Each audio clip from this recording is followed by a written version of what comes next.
կողմ եք քվեարկելու քաղաքացուն տուգանքի մատերիալ սարքելու նախագծին։ Արդեն ի սկզբանե ձեր մոտեցումը։ Լավ, սենց հարց։ Ես բացարձակապես Թոշակառուն ստանում է 35,000 դրամ։ Դուք խնդրում եմ, 50 դրամ ձեր ընկերն է չէ խոսում։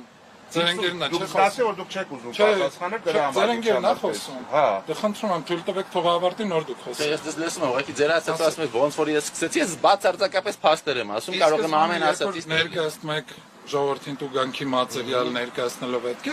հետևաբար դուք ցանկացած պատասխան ձեր համար անընդունելի է, եթե ձեր ականջին հաճելի չէ այդ պատասխանը։ Դրա համար ես կողքից հարցադրումը փոխեցի։ Երբ որ կավարտի նոր կարող եք հարցադրումը փոխեցի։ Խնդրում եմ, երբ կավարտի նոր խոսեք։ Ավարտելա, կլսեք մի բան։ Արոն Բակյան, Շատ կարճ։ դեմ եք այդ ասածից։ Թոշակառուն ստանում է 35,000 դրամ, 50 դրամը օգտվում է տրոլեյբուսից։ Հիմա ի վիճակի չի 150-ը ճարի։ Դուք ուզում եք տուգան եք այդ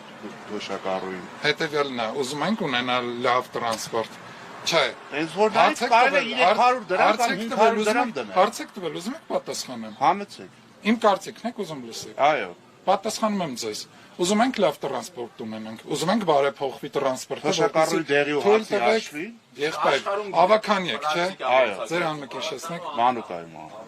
Մանուկյան ղեկավարն եմ։ Մանուկ ջան, երբ որ խոսում եք, ես ձեր հարցին պատասխանում եմ ու ավարտում եմ, բայց խնդրում եմ թույլ տուր ես ավարտեմ։ Ես կարծում եմ, որ ցանկացած բարեփոխում նաև որոշակի ֆինանսական միջոցներ է պահանջում։ Եթե մենք ուզում ենք մնալ այն սկզբունքին, որ մինչև հիմա եղել է, հետևաբար որևէ բարեփոխում չեն կարող ակնկալել։ Իսկ հիմա եթե բարեփոխումները ընթանում են, հետևաբար այդ տրանսպորտը նաև փոփոխության է ենթարկվել գնի առումով։ Եվ ես կարծում եմ, որ այն գինը, որ հիմա, այն սակագինը, որ հիմա գոյություն ունի, դա նորմալ սակագին է եւ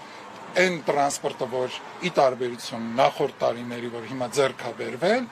դա գուցե բավարար չի, բայց ամեն դեպքում փոփոխվել է եւ բարելավել է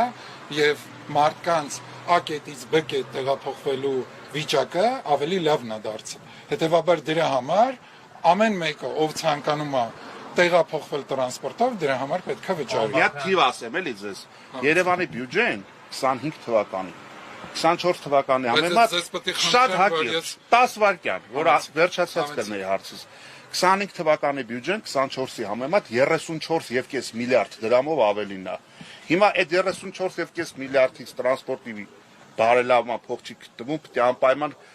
թոշակառուին ասենք քո գրպանից պիտի դու դեղի ու հացի հաշվին ավելի վճարես լավ անունով եմ դիմում Մանուկ ջան, բայց հետևյալը ասեմ, թոշակառուների համար այնքան պայմաններ են բարելավել, եւ ոչ միայն թոշակառուների համար, խոցելի խմբերի համար այնքան նախադրյալներ են դրական ստեղծվել, որ ես կարծում եմ այն, որ հիմա ցանկացած մարդ ով օգտվում է տրանսպորտից դրա համար պետք է վճարվի, դա արդարացիա, բայց հիմա ներողությունը քաղաքացիները բոյկոտում են, պիտի տուգան, քանի որ 2 րոպե մնացել, բոյկոտում են, պիտի տուգան, ուրիշ ժամանակ կարող ենք զրուցել։